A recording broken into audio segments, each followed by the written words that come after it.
ఇల్లందు పట్టణంలోని కొత్త బస్టాండ్ సమీపంలో ఉన్నటువంటి క్రైస్తవ సమాధుల స్థలం ఏదైతే ఉందో దానిని కొద్ది రోజుల క్రితం సలీం అనే ఒక ముస్లిం వ్యక్తి అక్రమంగా ఎవరికి సమాచారం ఇవ్వకుండా 150 నుంచి 200 మధ్యలో సమాధులను కూల్చడం జరిగింది.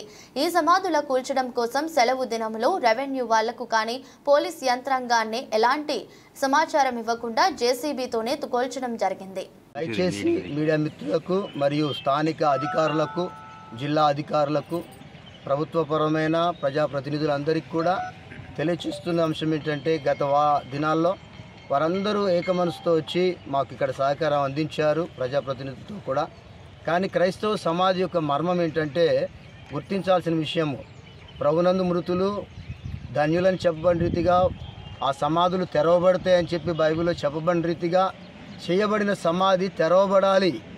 అక్కడ ఉన్నటువంటి భౌతికమైన దేహము అమర్చత ధరించుకొని రూపాంతరత పొంది ప్రభురాజ్యంలో చేరాలి. ఇది క్రైస్తవ విశ్వాసము. కాబట్టి దీన్ని వమ్ము చేయకుండా సొమ్ము చేసుకోవడానికి ప్రయత్నం చేసే వారిని శిక్షించాలి. శిక్షించడం పెద్ద గొప్ప కాదు, మీరు చేయొచ్చు. కానీ ఇక్కడ నిర్మించబడిన సమాధులు యథావిధిగా నిర్మించబడినప్పుడే మా విశ్వాసానికి మా క్రీస్తు యందున్న నిరీక్షణకి ఓ చక్కటి మేలుకరమైనది జరుగుద్ది. కాబట్టి క్రైస్తవులకి ఎక్కడో కొంత స్థలం ఇచ్చేసి అది సరిపెట్టుకునేది అటువంటిది కాదు. 6 అడుగుల స్థలము మేము ఎక్కువగా కోరుకునేది. ఎందుకంటే చనిపోయిన తర్వాత మాకు ఒక సమాధి కావాలి. కాబట్టి అది ఒక సమాధి యొక్క ప్రాముఖ్యత క్రిస్టియానిటీకి ఎక్కువగా ఉంది. కాబట్టి బ్రతికున్న వారికి అంతటికి మేలుకరంగా ఉండాలంటే చనిపోయిన వారిని జ్ఞాపకం చేసుకోవటానికి వారి రేపటి దినాన ప్రభు రాకడి దినాన లేపబడటానికి సమాధి యొక్క అవసరత ఎంతో ఉంది. అది ప్రజలకు తెలియదు. కాబట్టి మీడియా ద్వారా మీకు తెలియజేస్తున్నాను. మరి ఆ యొక్క వాటన్నిటిని తొలగించినటువంటి వ్యక్తిని శిక్షించమంటుకోవటం కాదు, మాకు కావాల్సిన సమాధులు కావాలి, మా సమాధి స్థలం మాకు కావాలి. దాన్ని ఇప్పించడానికి ఆర్డీఓ కానీ కలెక్టర్ గారే కానీ ఎంఆర్ఓ గారే కానీ అలాగే మా స్థానిక ఎమ్మెల్యే గారే కానీ వారు ఇచ్చిన వాగ్దానాన్ని ఫుల్ఫిల్ చేయాలి, సంపూర్ణం చేయాలి. అందుకే ఇల్లందు ఏరియా పాస్టర్స్ ఫెలోషిప్ తరఫున మరి అలాగనే ఆర్సీఎం క్రిస్టియన్ సిఎస్ఐ చర్చి అన్ని డినామినేషన్తో కలిసి ఈ దినాన్ని ఇక్కడ ఈ సమాధిలో చేరి మేము అందరం కలిసి దీని ద్వారా తెలియచేస్తున్న అంశం ఏంటంటే మాకు త్వరగా ఎంత త్వరగా కొలగొట్టారో అంతకన్నా త్వరగా మాకు సమాధులు కావాలి. స్థలం కన్నా ముఖ్యం సమాధులు కావాలి. ఎన్ని సమాధులు అంటే 100 పైన సమాధులు కొలగొట్టారు. ఇది మొత్తం రాష్ట్రానికి తెలియపరచబడినప్పుడు జిల్లా బాధ్యులు రాష్ట్ర బాధ్యులు అందరూ కూడా ఒక దినాన్ని ఇక్కడికి వస్తారు. వచ్చినప్పుడు దానికి లెక్క చెప్పాల్సి వస్తుంది. అది మరి మతపరమైనటువంటి ఘర్షణకు దారి తీయొద్దని ముందుగా ఈ ఇల్లందు పట్టణంలో ఉన్నటువంటి పాస్టర్లందరం కలిసి మరి ఈ యొక్క విన్నపాన్ని మీ అందరి దృష్టిలోనికి మీడియా ద్వారా తెలియజేయడం జరుగుతుంది. ఇది ఆలస్యమైతే మాత్రం దీనికి తగినటువంటి కార్యక్రమం మేము చేపట్టాల్సి ఉంటుంది.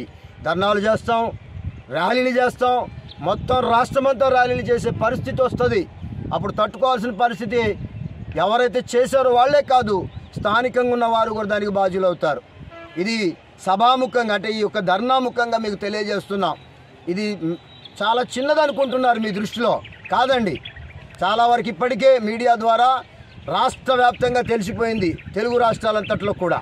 కాబట్టి ఇంకా లేట్ అయితే మాత్రం తీవ్రమైన పరిమాణాలు ఉంటాయని చెప్పి తెలియజేస్తూ సమయాన్ని ఇచ్చిన ఈ స్థలంలో క్రైస్తవ సమాధులు ఉన్నాయి. కానీ సలీం అనే ముస్లిం వ్యక్తి అన్యాయముగా సమాధులను కూల్చివేయటం జరిగింది. దీనిని నిరసిస్తూ క్రైస్తవ సంఘ కాపురులందరూ క్రైస్తవ బిడ్డలందరూ కూడా ఇక్కడ పోరాటం చేయటం జరుగుతుంది. మాకు న్యాయం చేయాలని, మరి అన్యాయముగా కూల్చిన సమాధులను తిరిగి నిర్మించాలని, మాకు ఈ స్థలాన్ని కేటాయించి మా సంఘాలకు న్యాయం చేయాలని, ఏ వ్యక్తి అయితే అన్యాయముగా కూల్చాడో ఆ వ్యక్తిని ఎవరైతే దానికి కారణం ఉన్నారో వారందరినీ కూడా అరెస్ట్ చేసి గవర్నమెంట్ మాకు సహాయం చేయాలని మేము కోరుతూ ఉన్నాం. మాకు మరి అండగా నిలిచిన ఎమ్మెల్యే గారికి మేము ధన్యవాదాలు తెలియజేస్తూ ఉన్నాం. మరి అదేవిధంగా కలెక్టర్ గారు కానీ ఆర్డీఓ గారు కానీ ఎంఆర్ఓ గారు కానీ మాకు సహాయం చేస్తున్నారు. వారందరికీ మా క్రైస్తవ సంఘాల తరపున ధన్యవాదాలు తెలియజేస్తూ ఉన్నాం. పరిశుద్ధమైనటువంటి నామమున ఈ సమాధుల స్థలములో ఉండి ఇల్లందు పట్టణ క్రైస్తవులు అందరము కలిసి ఈ రీతిగా మా యొక్క పితరుల యొక్క సమాధులను ధ్వంసం చేసి మరి అక్రమంగా ఈ స్థలాలని ఆక్రమించుకుంటున్నటువంటి సలీం అనేటువంటి వారిని బట్టి మేము ఖండిస్తూ, మరి మా పూర్వీకులు పితరులందరూ ఈ స్థలాలలో సమాధులు చేయబడి ఉన్నారు. మేము ప్రతి సంవత్సరము సమాధుల పండుగ చేసుకొని వారిని జ్ఞాపకం చేసుకొని వారి ఆశయాల ప్రకారంగా మేము నడుచుకోవటం మా యొక్క బైబిల్ గ్రంథ ప్రకారంగా మేము చేస్తూ ఉన్నాము. మరి దానిని వారు ఆటంకపరిచి మా విశ్వాసాన్ని చెడగొడుతున్నారు కనుక మేము ఎంతగానో బాధపడుతూ ఉన్నాము. దీని విషయంలో ఎమ్మెల్యే గారికి పెద్దలుగా తెలియజేసినప్పుడు వారు సానుకూలంగా స్పందించి మాకు సహాయం చేయడానికి వారు మరి వాగ్దానం చేశారు. కాబట్టి ఈ సమయంలో మేము క్రైస్తవులం అందరం మా హృదయాలను ఎంతగానో బ్రద్దలు చేసుకొని బాధపడుతూ ఇలాంటి చర్యలు ఎప్పటికీ జరగకుండా చూడాలని మేము మరి యావత్ ప్రభుత్వానికి ప్రజలకు మేము విన్నవించుకుంటూ, మరి ఎవరైతే మా దగ్గర నుంచి బలవంతంగా లాగుతున్నారో వారు తిరిగి మాకు మా స్థలాలను అప్పగించాలని ఈ సమయంలో మేము వారికి తెలియజేస్తూ, మరి మేము క్రైస్తవులం ఎవరికి ఏదో వచ్చినా మేమందరం ఐక్యతగా ఉండి మేము పోరాడతామని ఈ సమయమందు మా సిఎస్ఐ సంఘ పక్షాన మేము మరి తెలియజేస్తూ మేము ఈ మాటలు ముగిస్తున్నాం. స్తోత్రములు. మీడియా మిత్రులకు మా ప్రత్యేకమైన వందనాలు.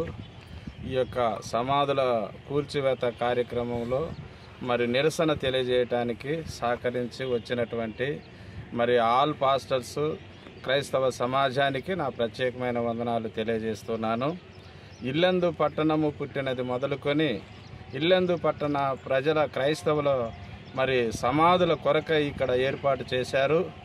అనాది నుంచి ఈ స్థలములో అనేకులను మా పితరులను పెద్దలను మేము సమాధులు చేసుకోవటం జరుగుతూ ఉంది.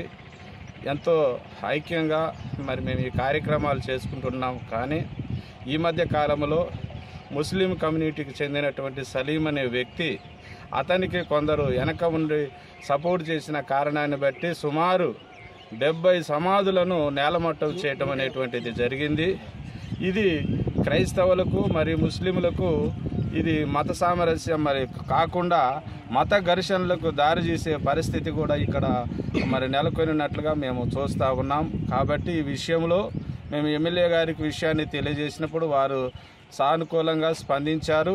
అలాగే కలెక్టర్ గారు, ఎంఆర్ఓ గారు, ఆర్డీఓ గారు అందరూ కూడా సహకరించి ప్రభుత్వ అధికారులు ఈ యొక్క విషయంలో మా యొక్క వేదనను చూసి మా పరిస్థితిని చూసి కూల్చివేయబడినటువంటి సమాధులను తిరిగి కట్టాలని, ఈ దుశ్చర్యకు ఎవరైతే పాల్పడ్డారో వారిని చట్టరీత్యా వారిని కఠినంగా శిక్షించాలని, మా సమాజానికి తిరిగి న్యాయం చేకూర్చాలని మీడియా ముఖంగా మేము తెలియజేస్తున్నాం. తప్పనిసరిగా ప్రభుత్వము మరి ఎమ్మెల్యే గారు ఈ యొక్క ప్రభుత్వము స్పందించి మాకు సహకరిస్తారని తెలియజేస్తూ ఈ యొక్క కార్యక్రమాన్ని ప్రేమతో ముగిస్తున్నాం.